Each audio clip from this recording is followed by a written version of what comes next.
7 दिन की क्लास और करना चाहते हैं वो जरा हाथ खड़ा करेंगे।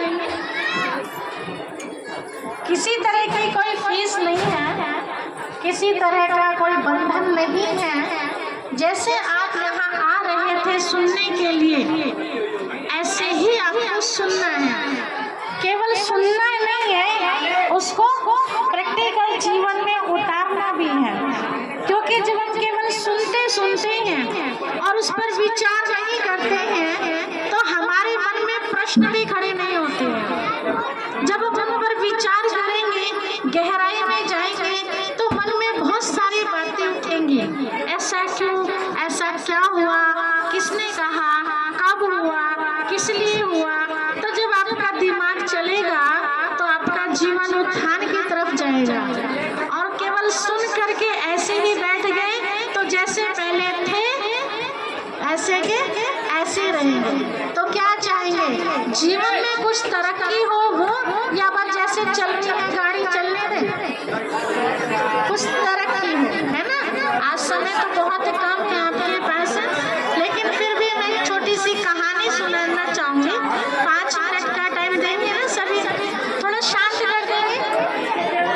जो आपस में बात कर रहे हैं प्लीज 2 हाथ जोड़ के प्रार्थना है उनसे कि थोड़ा शांति से सुनिए।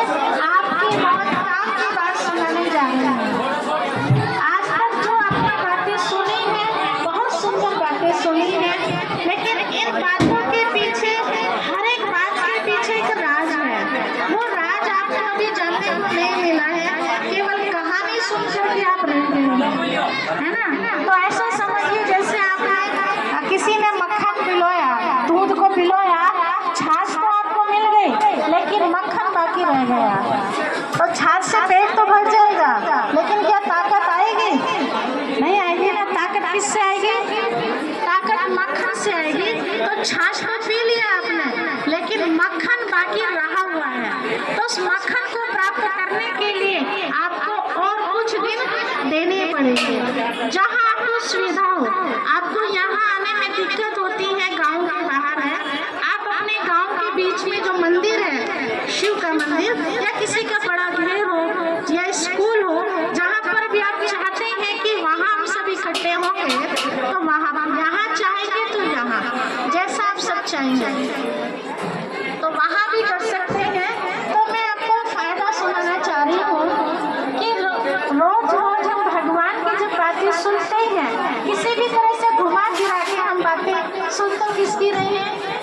भगवान की सुन रहे हैं ना, भोलेनाथ की। चाहे वो महाशिव पुराण के रूप में सुन रहे हैं, चाहे वो हम गीता के रूप में सुन रहे हैं, चाहे हनुमान चालीसा के रूप में सुन रहे हैं या भागवत के रूप में सुन रहे हैं। लेकिन उन बातों को सुनने के साथ हमें समझना भी होगा, तभी हमें कुछ लाभ मिल सकता है। तो छोटी सी कहानी मैं आपको सुना रही हूँ।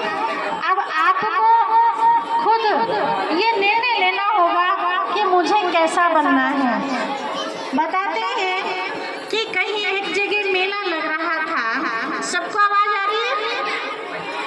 आवाज आ रही है? तो उस मेले में कोई बुजुर्ग बाबा गुड़िये बेच रहा था। क्या बेच रहा था? गुड़िये।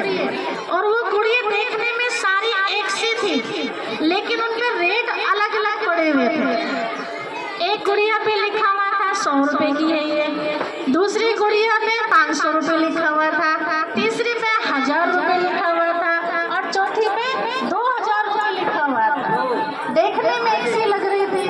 तो ग्राहक ने पूछा, बाबा ये देखने में तो एक सी है, लेकिन इनके रेट अलग अलग क्यों है?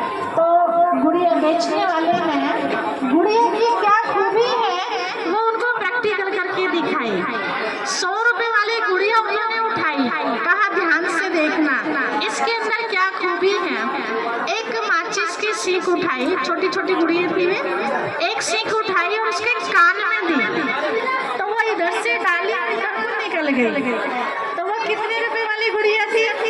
100 रुपए वाली, ठीक है। दूसरी गुड़िया उठाई तो इधर से कान में दी और बीच में जाके वैसे चिर गई, ऐसे थी ना, ऐसे चिर गई। तो आधी तो बाहर निकल गई और आधी अंदर आ गई। फिर तीसरी उठाई, तीसरी के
भी बातें सुनी है तो हमने क्या किया।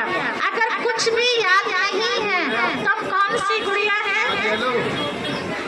कौन सी गुड़िया, 100 रुपए वाली, ठीक है। दूसरी गुड़िया की इधर से सुना और उनको भी निकल गया और अंदर भी पहुंच गया। मतलब जो काम की बात थी, समझने वाली थी, रखने वाली थी, हमारे जीव में लाभ वाली थी, तो उसको तो अंदर ले लिया, बाकी लगा इस कहानी से हमें कोई लेना देना नहीं है, उसको बाहर निकाल दिया। तो अब चेक करो, हम उनमें से नंबर है हमारा कहीं दूसरे नंबर की गुड़िया, तीसरे नंबर की गुड़िया भाई जी ने रोज रोज ये लगभग रिपीट की, क्योंकि मैं भी आई थी कहानी सुनने के लिए। तो भाई जी ने ये बात अवश्य कही थी कि बहनों भाइयों, आप जो यहाँ बात सुन रहे हैं, जो समझ रहे हैं, तो औरों को भी जाके ये ज्ञान रत्नों का दान करना है। कही थी ना ये बात भाई जी ने। तो कईयों ने सुनाया होगा पति को, सासू को, पड़ोसी को, बच्चों को, है ना। तो वो कान में सीधे, मतलब कान में बात गई, जो काम की नहीं थी यही छोड़ दी बाहर, अंदर ले ली और फिर बाहर जाके भी निकाली। तो वो कितने रुपए की गुड़िया, 1000 रुपए की गुड़िया। चेक करें, 1000 रुपए वाली गुड़िया में से यह नंबर हमारा है। बहुत अच्छा। देखो एक का हाथ खड़ा हुआ कि इन्होंने अंदर भी उतारा और बाहर भी सुनाया लोगों को। और चौथे नंबर की गुड़िया, काम की बात नहीं थी बाहर, बाकी अंदर जो लगा सुनाया और बाकी आगे के लिए भी रखा दिमाग में, क्योंकि बात पेट में थोड़ी रखी जाती है, कहने में आता है। किसी को कोई बात आप कहो, ये बात आप किसी को मत बताना, और जो लोग उनके बारे में जान जाए हैं तो क्या कहते हैं, बहन इसको मत बताना, इसके पेट में बात बचेगी नहीं। तो बात पेट में रहती है, दिमाग में रहती है, दिमाग में, लेकिन कहने में क्या आता है, पेट में, है ना। तो कुछ लोगों ने रखा, सुनाया और खत्म। लेकिन अगर 4 दिन बाद उनसे पूछा जाए कि भाई इतनी अच्छी अच्छी बातें भाई जी सुना के गए थे, वो याद है, तो अरे 4 दिन पहले तो याद था, अब तो सब भूल गए, है ना। तो जिनको हमेशा के लिए सेट हो जाती है बातें अच्छी, तो वो कभी भी किसी को भी अपने जैसा महान जीवन दूसरों का बना सकते हैं। जैसे खुद लाभ ले रहे हैं, ऐसे दूसरों को भी लाभ दे सकते हैं। तो वो है 2000 रुपए वाली गुड़िया। तो कौन सी गुड़िया बनना है, देखो कन्या का हाथ खड़ा हुआ, 2000 वाली गुड़िया बनना है, ठीक है। और ऐसे 2000 वाली कितनी कितनी तैयार हो जाएगी, बहुत हो जाएगी ना। तो सारा संसार जो आज हम सब चाहते हैं, हमारे बाबू गांधी जी भी ये कहते चले गए कि राम राज्य हो, राम राज्य हो, लेकिन अभी तक राम राज्य आया नहीं है। तो राम राज्य लाने के लिए हमारे भाई जी भी कितना प्रयास कर रहे हैं, हम बहनें भी बहुत प्रयास कर रही हैं, आप सभी कर रहे हैं, है ना। लेकिन कहीं ना कहीं कुछ न कुछ कमी जरूर है, जब उस राम राज्य को ला नहीं पा रहे हैं। तो उस अधिक जानकारी के लिए केवल 7 दिन का कोर्स है, जिसमें आपको सिर्फ 1 घंटा ही देना है, ज्यादा नहीं देना है। वो ये आपने सुना है, वहाँ सुनने के साथ साथ आपको सुनाना भी है। सुनाना मतलब घर के लिए होमवर्क दिया जाएगा, कैसा लिखाई पढ़ाई वाला होमवर्क नहीं दिया जाएगा, मनन चिंतन वाला होमवर्क दिया जाएगा। अगले दिन आपसे पूछा जाएगा, क्योंकि अभी तक जो भी हमने वेद शास्त्र आदि सुने हैं, उनको सुना और फिर वैसे के वैसे हो गए, फायदा कुछ भी नहीं हुआ। जब तक उसमें रमे रहे तो अच्छा लगा, जैसे ही किनारे हुए फिर लाइफ हमारी ऐसे गुजरने लगे। इसीलिए आज सतयुग से त्रेता, त्रेता से द्वापर, द्वापर से कलयुग और कलयुग से भी घोर कलयुग बन गया है। कारण क्या रहा कि हमने कभी उन बातों के ऊपर विचार नहीं किया। भगवान को या देवी देवताओं को पूजते तो रहे, लेकिन कभी बैठ कर उनके सामने हमने उससे पूछने की कोशिश नहीं की कि हे प्रभु, हे माता रानी, आप कैसे हमसे खुश होंगे। यही किया ना, हमने माथा टेका, दीप जलाया, धूपबत्ती जलाई, आरती उतारी और छुट्टी। इसके पीछे क्या राज है कि ऐसे खुश हो जाएगी माता रानी हमसे,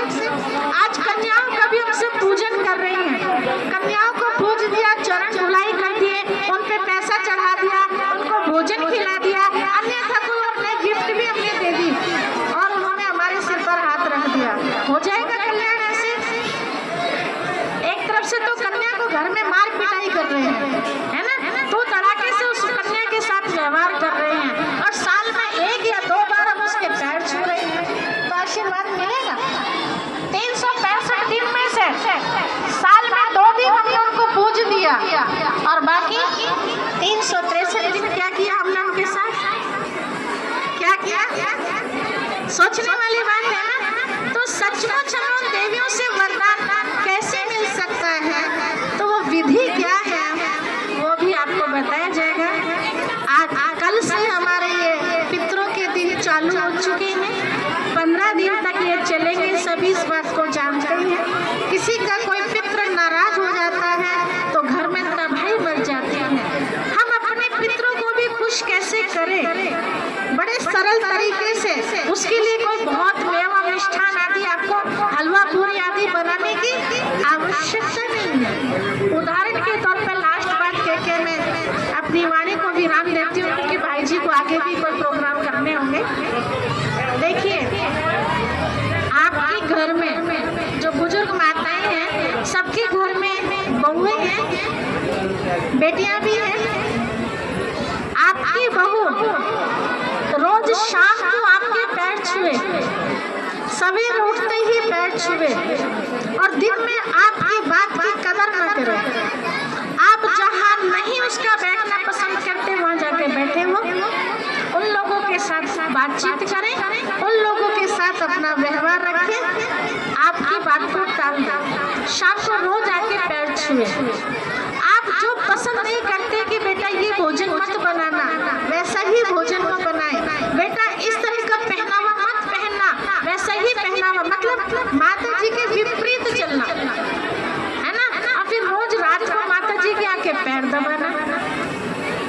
तो एक बार को पैर ना दबाए, पैर ना छुए, लेकिन कहना मान ले, वो अच्छा लगेगा, या कहना कुछ ना माने और रोज आके पैर छुए, क्या अच्छा लगेगा? बात मान ले, वो अच्छा लगेगा, है ना। तो ऐसे ही अभी हमारे नवरात्रे भी आ रहे हैं, अब ये पितरों के दिन हमारे चल रहे हैं। तो जो भी गलतियां हुई हैं हमसे, उसका तो पश्चाताप के सिवा कुछ नहीं कर सकते, लेकिन जो शेष हमारे जीवन में बचा है समय, उसमें तो हम अपना सुधार कर सकते हैं ना। तो उसको सुधार कैसे करें? हमारे सास ससुर जी चले गए थे, हमारे और कई बड़े चले गए, उनको हम सुख वो ना दे सके, तो आशीर्वाद भी हमें नहीं मिला अज्ञानता के कारण। लेकिन अभी वो कहीं ना कहीं सूक्ष्म में है। आज हम उनको खुश करके वापस आशीर्वाद ले सकते हैं। वो आशीर्वाद लेने का तरीका क्या है वो भी आपको सिखाया जाएगा, ठीक है। तो जो ये सब बातें सीखना चाहते हैं, जीवन में कुछ तरक्की करना चाहते हैं, नया कुछ पाना चाहते हैं, तो उसके लिए आपको 1 घंटे की क्लास करनी है, ठीक है। एक बार हाथ खड़ा करें, जरा देख ले एक बार आप कितने हैं जो क्लास करेंगे। अच्छा, जो आज नहीं आएंगे तो उनको भी आप सब बता देंगे, ठीक है। तो उनका जो पुण्य का खाता जमा होगा, उसका हिस्सा भी आपको मिल जाएगा। तो कौन सी जगह रखिए? वहाँ मंदिर में रखिए या यहाँ रखिए? मंदिर में रखिए। सबका देखा हुआ मंदिर, शिव मंदिर, एक ही मंदिर है ना, तो ठीक है। तो सभी शिव मंदिर में 1 बजे का टाइम या 2 बजे का? 2 बजे, ठीक है। हाँ, 1 बजे तक खेत में से आते हैं, 2 बजे का टाइम ठीक है, ठीक है। यहाँ की तरह नहीं करना, कोई 2 बजे आ रहा है, कोई 2:30 बजे आ रहा है, कोई 3 बजे, 3 बजे तक भी आए, तो भाई जी ने 1 घंटा पहले क्या सुनाया वो तो मिस हो गया ना, वो दोबारा थोड़ी ना मिलने वाला। अब भाई जी पता नहीं कथा दोबारा कब करेंगे, है ना।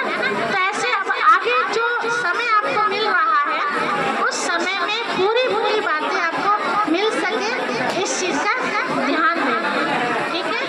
ओम शांति।